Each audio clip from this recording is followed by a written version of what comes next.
pumpkin because they also have, so I wouldn't mind doing that. Yeah, And I'm so down for that. If you have jelly pumpkin anywhere near you, you should try some of their beer. We'll be back right after this.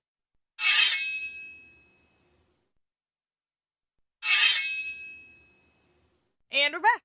The woman enters a small room with 2 drunk wizards inside, which I feel like is going to be a fun time. Like, as soon as he says that, I'm like, yeah, okay, cool. I'm in. Yeah. Drunk wizards? Yeah. Oh, yeah. Party on, Garth.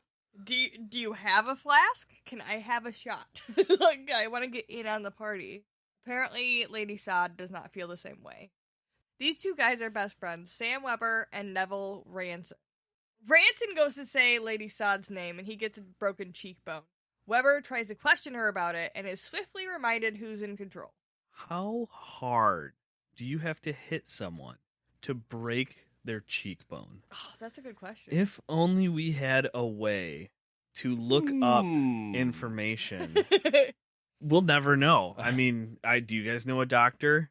A cheekbone specialist? I personally, no, I don't. Yeah, I mean, if I think of all the people I know and try to kill more time while Nate looks this up, I mean, I know someone who works, like, in a doctor's office, but they're not a doctor. I think I've been to, like, an orthopedic place before. You know, a place that, like, treats bones in general. Yeah, I've been to, like, a knee specialist. Like, do you think cheekbone and, like, stuff in your knee, do you think that'd be similar? Like, cartilage? Maybe? And that was a while. I don't know if... I wouldn't say, like, I wouldn't even say we're acquaintances anymore. Yeah. Like, this is just someone I talked to. Did you finish paying them? We don't need to talk about that. Well, then, yeah, you probably can't call them, I don't think. Well, they don't know who Darren Uddles is. Ah, yes. I feel like this is a good... Hi, my name's Darren Uddles. I think you know my friend, Aaron Duddles. And he had knee surgery, and I have a question about cheeks. According to this, it doesn't give, like, pounds that it takes to actually break the bone, but it does say cheekbone fractures commonly result from blunt force trauma to the face. That makes sense. Yeah, but that's typically how it happens. People getting punched in their fucking mouth. Yeah, but did she punch him? I think it says slapped. Says slapped. Did she hit him with the rod? I'm assuming she hit him with the rod, because it would take a lot. It is way easier to break your nose than your cheekbone. Oh yeah, you could break a nose super fucking easy. Well, yeah. It's cartilage. Your nose is just cartilage. Right. Well, the bones, yeah. When you break your nose, you break the thing just before the cartilage. Oh. But like with this, with getting hit in your cheek, that's like a whole skull fracture. It can affect your eye. It can affect your jaw. It can just it fucks everything up. Yeah, I feel like this is a throwaway line, and that seems like it's way more important than what they're given here. Like, I feel like that's like, you're done. Your cheekbone, like, you can't talk. It hurts to blink. Like, unless I'm just overthinking a cheekbone here. Like, I feel like that's like, your face hurts at that point. Yeah, oh yeah. That's the thickest part of your skull, it sounds like. So your jaw is also way easier to break. But your cheekbone, like, this is solid. Then again, we do know that wizards have to pass a test of pain. So maybe they're just like, I know how to deal with this. And we would assume if this lady is a sister of the dark, she has magic of some kind. So her blunt force trauma could have been magically assisted. She definitely hit him with the rod. Okay. Yeah, then that totally makes sense. Put Yeah. a heavy fucking ball at the end of that thing. Yeah, you could do damage. Yeah. And then Weber has to heal him after that. So, yeah, it's just a whole lot of mess for nothing, really. So she tells them that they still have the matter of the oath to deal with. Not to her, but to the keeper. Because this lady, being a sister of the dark, works for the keeper. And did you guys get the impression that this was or wasn't the first time the keeper's been brought up to these wizards? It's weird because it seems like they've had conversations before. Like at the beginning of this conversation, she makes it seem like, you guys know, like, we've talked about this. But then by the end, Weber seems super confused and like, I serve the light. And it's like, I don't know. I was very confused about how much their knowledge was going into this. No, I think it was definitely brought up beforehand. because you couldn't just go to these two wizards blank and be like, hey, now there's the matter of the oath. If they hadn't known, they'd be like, what fucking Right. oath? Well, and that's why I was confused about it. Is because like the first like roughly half of the conversation, it's like, oh, like they knew this was coming, or like this must have been hinted at. But then then Weber's like, I serve the creator. And so you didn't know this was gonna happen? Yeah, at some point? Why is this even a question? Yeah, I was a little confused at that, whether or not this was, and I don't know, maybe it's because they're drunk, so it's like their mind's not all there right now, so they're a little affected. That was the other thing, though, She says the thing that she said to the other girl. When we're alone, you can't say my name. You fucking know that. And that's why she hit him. Like it was a known thing that when we're talking in secret, you can't say my name. So there had to have been some level of, like, secret meetings before. I think it's funny because they're all called sister whoever, and we don't know who it is, but that's the only word any of these people get out. But they very well could have just been trying to say sister and not her whole name, and still got a busted cheekbone for saying it. Thank you, sister. Whack! No, I was done talking. What the hell? Jesus. Yeah, I was just saying sister, whack. No, sister, whack. No, stop! So about the oath, she tells them only one of them is going to need to give it, while the other one is going to die. Fun. Yeah, this is a super fun bro date. It's also why I kind of think that this has come up before. Because, I mean, I imagine it that they were aware that they were going to be given a choice. They probably weren't told what the consequences were going to be.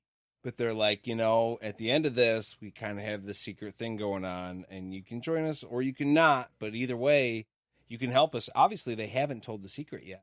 Nobody's been alerted. And then she comes in with this, hey, actually, only one of you gets to go through. The other one is going to be a victim. Yeah. It's weird, though, because they definitely planned it. So you're thinking that they just thought they had a choice to go with them or to just live their life. Yeah, they just thought they were going to be faced with a choice. She knew what she was going in there to do. Obviously, because she took all that shit with her. Or the other thing I was thinking was, in their training, they're told, like, hey, you're going to be tempted by the nameless one. You know, so, like, it's like, you know, like, oh, in the history, bad wizards will give an oath to the nameless one. And, like, when your training's done, you know, like, oh, you could give an oath to the creator. Or, I mean, you could, you know, like, if it was just brought up as, like, hypotheticals. Oh, yeah. Like, it wasn't like, you're going to do this. It was just like, hey, you know, this is happening. Like, this is what bad wizards did. You know, like, just history lesson. I was very confused on that.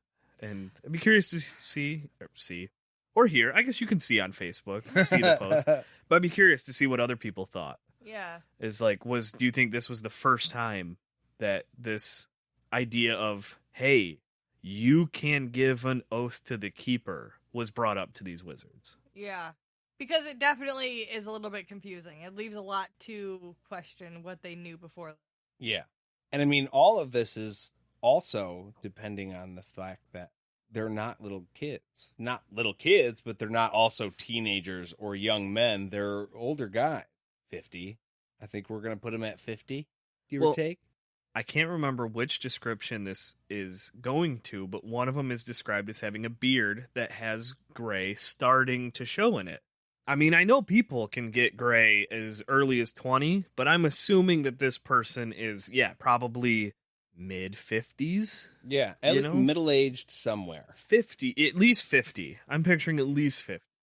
This also kind of reminded me, though, of our lack of knowledge about Kaylin. Like, it's just weird. There are things that are common knowledge now to us as readers that it doesn't seem is common knowledge to the people in the story that you would think it's common knowledge to. Even if they don't know about the ins and outs of, like, the Sisters of the Dark or whatever, there should be some of this stuff that's base knowledge that it's not clear to us whether or not these people know. Just like Kaylin. Like, Kaylin doesn't seem to know about the Mord Sith. Or, like, just things that we have, like, as a given now that we would think that she knew. Or, like, subtractive magic. Yeah, the Kandar and the subtractive magic. Yeah, things that have been mentioned in passing to the reader. Like exposition, like what we're talking about. There's a ton of that in this book where they're very clearly just saying something, so that you can have that info, even though a lot of times the characters aren't telling themselves. Yeah. Which is an issue. Yeah, the people that we would expect to have learned that growing up don't have that information. Right. And it's weird. And I know this was an earlier chapter, but just the Kandar in general, you would think more on that would have been brought up in the training. Like, how, if this is something you could do, like, Nate, you're training to be a wizard, or Jade, you're training to be a confessor. Hey, you've got this really cool secret power, and this is what it can do. How do I do it? That's all I can tell you. Like, I think as a person, you'd be like, well, I'm going to find out more information on that. It wouldn't just be like, well, shit, all right, yeah, I guess you'll tell me later. Yeah, But, only my mom can teach me. Oh, I need to read up on it, though, and to see what the books say about it. Yeah. Absolutely. But I digress. That's an earlier chapter. No, but yeah, no, absolutely. That's my point. These people should be reading more books. Anyway. Yeah. Books are fun. So, Lady Sod has them get naked, and then they stand against the wall. This is a party now, guys. Yeah, look, if I've been drinking enough, there's a chance I take my clothes off. So, like, I get, like, none of this is like, yeah, cool, all right. There's a broken cheekbone, drunken wizards, and no clothes. Oh, yeah, this is an Irish night out for me. At this point, she starts to do something really fucked up. You remember that knife that she had in her sleeve? Well, she takes it out, and she starts making a cut. As thin, teeny tiny slices as she can, as shallow as she can, because she's only trying to go through one layer of skin, or at least the layer of skin. Yeah, I think in the book it just says only skin deep, which, like, skin it's kind of deep, and, like, once you get past skin, like, there's a lot there. So I think like when she said only skin, like, it's like half of your skin. Like, I don't think she was going like to the under your epidermis. No, but I mean, even so, epidermis. He's all like, I nailed that word. That is a fancy ass motherfucking scientific word. But she does this to both of the guys. So they have this thin strip of cut skin, and it comes together at a point at the bottom, which I immediately recognized as the most painful part. Hey, how long is that strip, by the way? Forearm long. Forearm, yeah. Which I was driving when this hit me when I was listening to this chapter over again. Forearm length. Like, in my head, when this was originally described, I'm like, yeah, like 5 inches. Like, I just didn't think to put forearm to it. And then as I was driving, I'm like, oh, fuck. Like, putting my forearm up to my chest and, you know, trying to not swerve at the same time. But I'm like, God, that's a lot of skin. It's basically your whole torso. It literally says she ends up with a generous flap. Yeah. That's that's neck to belly button. Like, that's almost forearm length right there. Yeah. Oh, that would hurt so bad. I have a tattoo dead center in the middle of my chest, and that was very fucking painful. I did not enjoy it at all. This would be exponentially worse. And now I don't have tattoos, but how do you know, like, how deep do tattoos go? Like, they don't go deep to your skin, right? Isn't it only, like, top few layers or whatever that they try to... I want to say, no, they go pretty deep. Oh, do they? I mean, I don't know for sure. I literally have no idea. But I'm just trying to think of knife depth, like how that would relate to tattoo, like for pain levels. If I had to guess, maybe an 1/8 to 3/16. I mean, it literally feels like needles, but it's tolerable. Like, I got it done, but... And I guess that's getting poked over again where this is cut. Yeah. Oh, that would be much, much worse. Yeah. A tattoo needle goes between 1 millimeter and 2 millimeters into the skin. That's beyond the 5 layers of epidermis and into the dermis layer. Anything deeper can lead to infection. Oh. So it's probably, as far as depth goes, we're probably talking same level here. 1/16 of an inch. There you go. Okay. There you go. I mean, no, I was way over then. Yeah, you were an 1/8 to 3/16. 3/16 is way too far. 300% more. Well, yeah, whatever. Your math. tattoo's great, but you're dead. Yeah. Sorry. Yeah. Well, because that was my next comment on it is they say, like, oh, and a trickle of blood came out. And I'm like, I feel like this would be gushers. I think we're talking about steady stream and just like, hey, don't use the word trickle here. Like,